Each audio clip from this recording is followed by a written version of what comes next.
Hey guys, thanks for checking out my channel. Like promised, I was gonna reveal my next goals in December.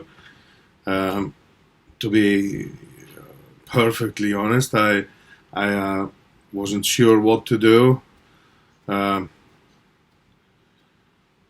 I like going to the gym, so it would have to be something that involves going to the gym.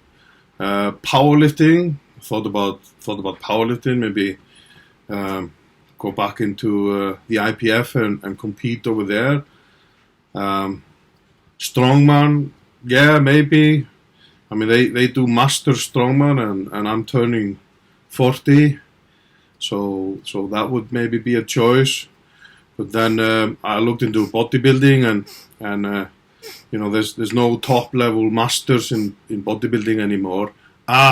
Until 2023. Apparently, uh, there's going to be masters at Mr. Olympia starting from 2023. If you can believe the internet, this is internet knowledge. So if you guys know any better, please let me know. But yeah, I'm turning 40. The Masters Olympia is for 45s, so that would give me 5 good years to prepare for it. Uh, um, well, I don't know if I've got what it takes, but I think I can certainly win something, and obviously I I'm gonna be very optimistic and just think that I can win everything, like always. Um, yeah, that's that, guys. So it's bodybuilding from now on.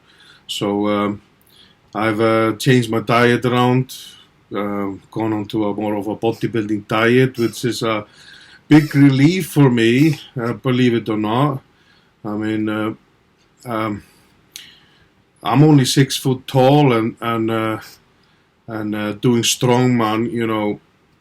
You gotta be big to move those weights, and to be competitive in strongman, I had to be at least as heavy as those guys, and for someone my size, it was absolutely vital to completely optimize my digestion and figure out how the hell I could digest as much food as absolutely humanly possible, because that seems to be most of the time anyway for most guys in sports in general is you can train, and you've heard of overtraining. I don't really believe in overtraining. I think you can undereat. I think you can underrest. But as far as overtraining goes, I mean that is a matter of how many calories can you consume and how fast can you actually make things happen within your body. So I managed to get up to 180 kilos. I managed to stay at 160 at a lower fat percentage when I was younger, and I I know what that takes.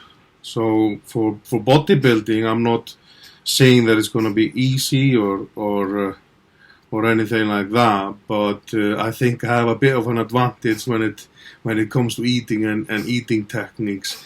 Now I'm already 5 days into my new diet, and I've dropped down in weight a little bit, not a lot, um, but the eating is so much easier. I Obviously I'm not going to try to figure everything out by myself, so I've hired myself a coach and a nutritionist, and uh, surprisingly, it's quite high in carbohydrates. I wasn't expecting that, but I'm on very similar amount of protein. I'm on about 450 grams of protein a day. But when I was competing in powerlifting and when I was competing in strongman, I sometimes had to reduce my protein just to get more calories in, and I would have maybe all the way up to 250 grams of fat. I mean, that is a lot of calories in fat, believe me. I mean, that is crazy amount of calories in fat. Um, but I would do that with about 600 grams of carbohydrates. and 380 grams of protein, which is a little bit of a reverse of what people are used to. But bear in mind, like, you know, I did this by trial and error over time, and this is just what seemed to suit my digestion in the end. To start off with, I was on about 420 grams of protein, and the carbs were about 500, and the fats were only about 80 to 100. So things changed a lot over time as I got older. Well, anyway, I hope you guys will enjoy following bodybuilding training as much as you used to follow powerlifting training. I mean, there is a lot of muscle building involved in powerlifting. I mean, powerlifting is about strength, and strength training and muscle building are two different training methods, in my opinion. I found for myself that training in phases was a lot more beneficial for me than trying to train like a power lifter 24/7 all year round, you know. So I would have phases where I would have a recovery phase, I would have a conditioning phase, and I would have a specific muscle building phase. And I have to admit, I really enjoyed the muscle building phase, solely because, you know, the recovery is optimized, but you're not completely broken down all the time, and you train to failure a lot. But obviously, with the progressive overload that you need, the failure wasn't in 1 rep max or 3 rep max. You know, the failure would set in at 8 reps max and 12 reps max.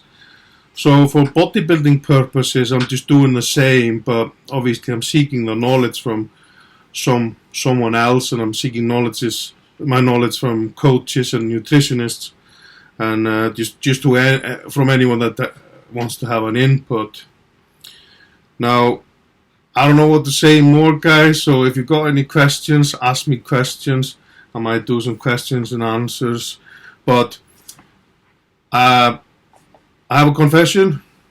I train 6 days a week, and I've been doing video logs of my training, and I did day 1 and 2, and I've got this new camera with me everywhere now, and I forgot to record day 3, so there's no episode today, there's no video log today, but there will be a video log for day 4, day 5, and day 6.